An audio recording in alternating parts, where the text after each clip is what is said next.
Friends, welcome to Krishna home garden. Friends, நம்ம ஆடிப்பட்டத்தில் நடவு பண்ண காய்கறி செடிகளோட வளர்ச்சி ரொம்ப சூப்பராக இருக்குது. இப்போ அடிக்கடி நம்ம அறுவடை வீடியோவும் பார்த்துட்ருக்கோம். அந்த வகையில் இன்றைக்கும் நம்ம அறுவடை வீடியோ தான் பார்க்க போகிறோம். பாருங்கள், இது வந்து நம்ம பெரிய கத்திரிக்காய் செடி. இந்த செடியை நம்ம அடிக்கடி பார்த்துட்ருப்பீங்க, நீங்கள் வீடியோவில் நிறைய காமிச்சிருப்பேன். இந்த செடியில் வந்து காய் ரொம்ப பெருசாக இருக்கிறது உங்கள் எல்லாருக்கும் தெரியும், நல்லா காமிச்சிருப்பேன். அதை ஒரு சிலருக்கு தோணலாம் இது காய் தான் பெருசாக இருக்குது, எங்கே டேஸ்ட் இருக்க போகுதுன்னு. ஆனால் உண்மையிலேயே இது ரொம்பவே டேஸ்ட்டாக இருக்கும். இந்த காய் இது பார்க்கும்போது எவ்வளோ அழகாக பெருசாக இருக்கோ அதுக்கேற்ற மாதிரி டேஸ்ட்டுமே ரொம்ப சூப்பராக இருக்கும். இந்த ரகத்தோட பேரெல்லாம் எனக்கு தெரியாது, ஆனால் நம்ம தோட்டத்தில் இது ரொம்ப நல்லா வந்துட்டு இருக்கக்கூடிய ஒரு ரகம்.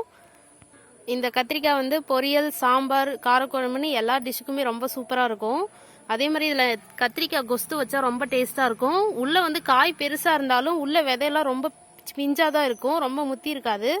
ரொம்ப நாளாகும் இந்த காய் முத்துறதுக்கு. பாருங்க, பார்க்கவே எவ்வளோ அழகாக இருக்குன்னு, நல்லா அப்படியே கிளார் அடிக்குது கலரு.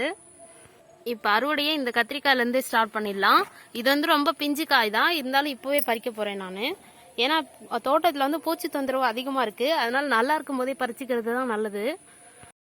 இங்கே ஒரு சின்னதாக ஒரு காய் இருக்குது, இது வந்து இன்னும் கொஞ்சம் பெருசாகணும், அதனால இதை விட்டுருவோம். இதை மட்டும் பறிச்சுக்கலாம். பாருங்க, இது சின்ன சைஸ் தான், பாதி அளவு தான் வந்திருக்கு. இருந்தாலும் பூச்சி தாக்கம் இல்லாமல் அழகாக இருக்குது பார்க்கவே.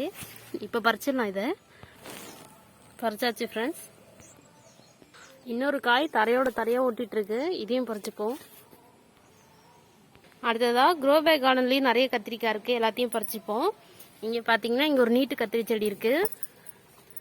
பாருங்கள், பார்க்கவே ரொம்ப சூப்பராக இருக்குது. இதுவும் பிஞ்சு காய் தான்.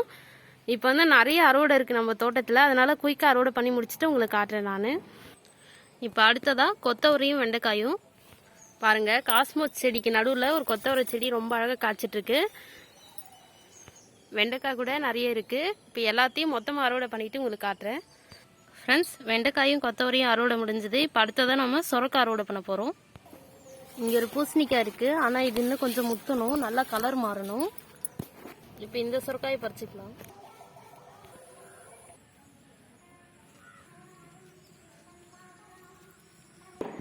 ஃப்ரெண்ட்ஸ், அடுத்ததாக நம்ம இன்னும் தோட்டத்தில் அறுவடை பண்ண வேண்டிய காய்கறி நிறையவே இருக்குது. ஆனால் அது எல்லாத்தையும் காமிச்சிட்டு தான் உங்களுக்கும் போர் அடிக்கும், வீடியோவும் ரொம்ப பெருசாக போகும். இப்போ பாருங்கள், நிறைய காந்தாரி மிளகாய் உங்களுக்கு கண்ணுக்கு நல்லா தெரியும், பார்க்கும்போதே நல்லா தெரியும். ஃப்ரெஷ்ஷாக நிறைய காந்தாரி மிளகாய் இருக்குது. இதெல்லாம் தோட்டம் முழுக்க நிறைஞ்சிருக்கு, பறித்து காட்டணுன்னா ரொம்ப லேட் ஆகும். அதனால் அடுத்த ஒரு வீடியோவில் அதை உங்களுக்கு டீட்டெயில்டாக காட்டுறேன், எவ்வளோ காய் இருக்குது, எங்கெங்கெல்லாம் காந்தாரி மிளகாய் செடி இருக்குன்னு நம்ம அப்புறமா பார்க்கலாம். இப்போதைக்கு சமையலுக்கு தேவையான காய்கறியை மட்டும் அறுவடை பண்ணியிருக்கேன். Okay friends, thank you. Thanks for வாட்சிங்.